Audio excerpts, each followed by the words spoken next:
Hai, Assalamualaikum warahmatullahi wabarakatuh. Welcome to my channel with me, Widya Anggraini Hartati.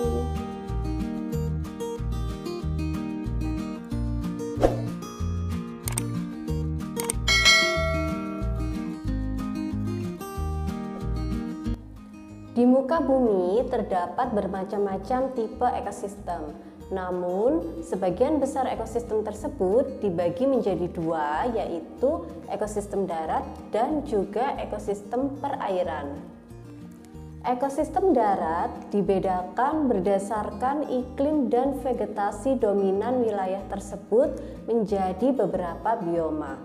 Meskipun batas wilayah penyebaran bioma-bioma di muka bumi tidak terlalu jelas, namun berdasarkan vegetasi tumbuhan dominannya dapat dibedakan menjadi bioma tundra, bioma taiga, bioma hutan hujan tropis, bioma savana atau padang rumput, bioma gurun, dan juga bioma hutan gugur. Bioma tundra terdapat di bumi bagian utara, yaitu di kutub utara yang memiliki curah hujan yang rendah. Oleh karena itu, hutan tidak dapat berkembang di daerah ini.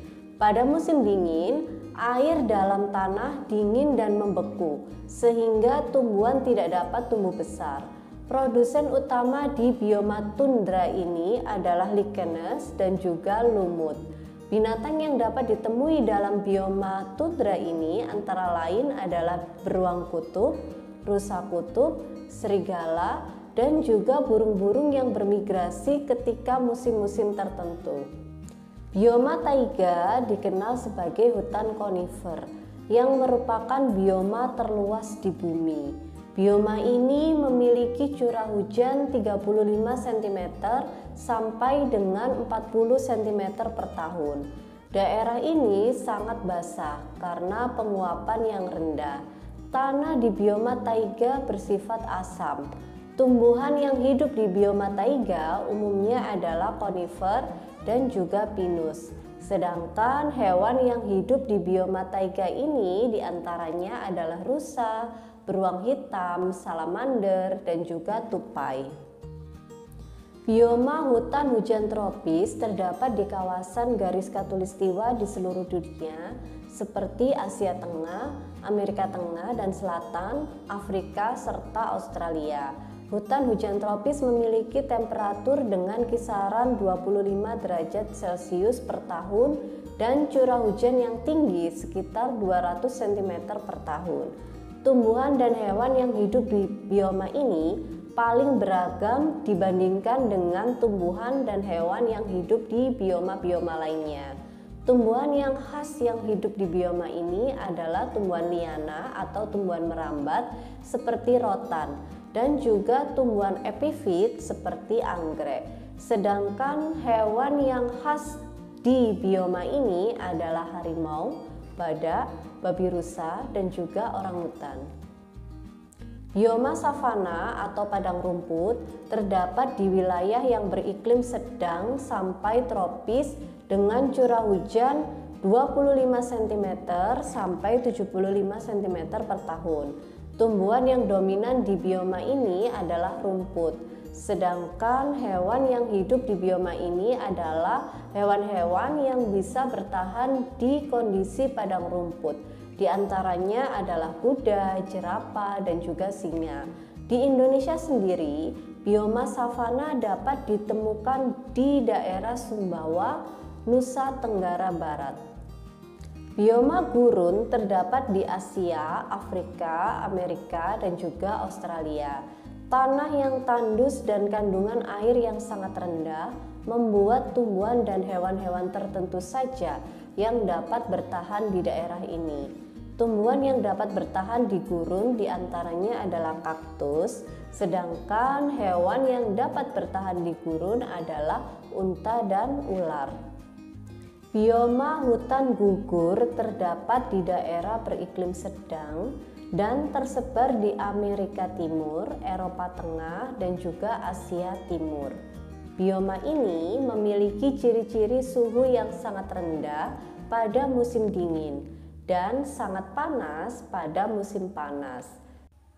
Hewan yang hidup di bioma ini adalah beruang, tikus, bajing, dan juga burung. Beberapa hewan pada bioma ini dapat melakukan hibernasi, yaitu tidur panjang selama musim dingin dengan terlebih dahulu mengkonsumsi banyak makanan. Ekosistem perairan terbagi menjadi dua, yaitu ekosistem air tawar dan juga ekosistem air laut. Pembagian ini berdasarkan perbedaan fisik dan kimiawi yang mempengaruhi komunitas perairan tersebut. Bioma air tawar umumnya memiliki konsentrasi garam yang kurang dari 1%, sedangkan pada bioma laut umumnya memiliki konsentrasi garam sebesar 3%. Ekosistem air tawar umumnya dibagi menjadi dua kelompok, yaitu lentik dan juga lotik. Lentik merupakan habitat air yang tidak terdapat arus yang mengalir terus, contohnya adalah danau. Sedangkan lotik adalah habitat air yang mengalir, contohnya adalah sungai. Danau memiliki ciri khas air yang tenang sehingga kondisi biotik dan abiotiknya relatif stabil. Daerah yang dapat ditembus cahaya matahari dan memungkinkan terjadinya fotosintesis dinamakan dengan daerah fotik. Adapun daerah yang tidak dapat ditembus oleh cahaya matahari disebut dengan daerah afotik. Pada umumnya, danau memiliki 3 zona, yaitu zona litoral, zona limnetik, dan juga zona profundal. Zona litoral merupakan daerah dangkal yang berdekatan dengan tepi danau dan dapat ditembus cahaya dengan optimal. Tumbuhan yang berakar dan juga alga yang mengapung merupakan ciri-ciri dari zona litoral. Zona limnetik merupakan daerah yang jauh dari tepi danau, namun masih dapat ditembus oleh cahaya. Pada zona ini, fitoplankton dan juga tumbuhan yang berfotosintesis menyediakan makanan bagi zooplankton, ikan-ikan, dan juga hewan laut lainnya. Zona profundal merupakan daerah yang tidak dapat ditembus oleh cahaya matahari. Pada zona ini hidup predator heterotrof dan bentos yang hidup di dasar air yang mendekomposisi atau menguraikan limbah-limbah organik. Selain itu, pada zona profundal terdapat banyak bakteri dan makhluk hidup lain yang dapat hidup secara anaerob. Sungai merupakan air yang mengalir searah dari hulu menuju hilir. Aliran air yang konstan mengikis tanah dan membentuk habitat unik yang menjadi penunjang kehidupan beberapa organisme. Selain itu, aliran sungai memengaruhi penumpukan sedimen, suplai oksigen, dan juga nutrisi. Kecepatan aliran sungai dapat berbeda-beda pada beberapa titik. Gesekan pada dinding dan dasar sungai mengurangi kecepatan arus, sehingga alga dapat menempel pada permukaan bebatuan. Akar tanaman juga dapat menancap, dan hewan dapat hidup di dasar sungai tanpa terbawa oleh arus sungai. Ekosistem laut biasa juga dinamakan dengan ekosistem bahari. Ekosistem bahari merupakan ekosistem yang paling luas di permukaan bumi. Lebih dari 2/3 bagian bumi ini merupakan ekosistem laut. Ekosistem ini meliputi ekosistem perairan laut dalam, ekosistem perairan laut dangkal atau litoral, dan juga ekosistem daerah pasang surut. Ekosistem ini memiliki ciri spesifik, yaitu tidak terjangkau oleh sinar matahari. Akibatnya, di ekosistem ini tidak ditemukan organisme fotoautotrof. Di dalam ekosistem perairan laut dalam, jumlah pengurai, karnivora, dan juga saprovor sangat melimpah. Ekosistem ini disebut juga ekosistem litoral.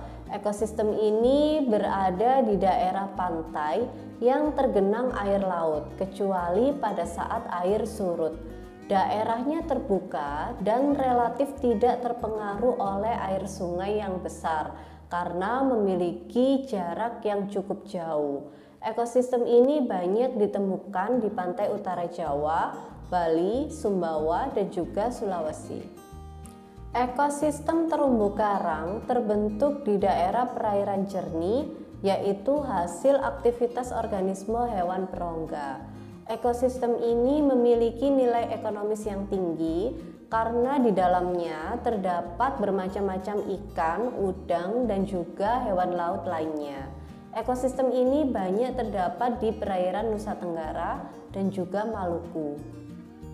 Ekosistem ini didominasi batuan yang umumnya berukuran besar dan keras, hasil penyatuan batu-batu kecil dengan tanah liat dan kapur. Bebatuan tersebut dapat pula terbentuk dari bongkahan batu granit yang besar. Biasanya ekosistem pantai batu banyak terdapat di pesisir pantai yang berbukit, seperti pantai selatan Jawa, Bali, Nusa Tenggara, dan juga Maluku. Vegetasi yang dominan di ekosistem ini adalah Eucema dan juga Sargassum. Ekosistem pantai lumpur terdapat di muara sungai yang menjorok ke laut dengan bentangan yang cukup luas. Ekosistem seperti ini banyak ditemukan di Jawa, Sumatera, Kalimantan, dan juga Papua. Komunitas pionir yang berkembang di ekosistem ini diantaranya adalah bakau dan juga beberapa rumput laut. Nah, cukup sekian penjelasan tentang tipe-tipe ekosistem. Jangan lupa klik subscribe dan nyalakan lonceng notifikasinya supaya tidak ketinggalan video-video berikutnya. Semoga tayangan ini bermanfaat dan wassalamualaikum warahmatullahi wabarakatuh.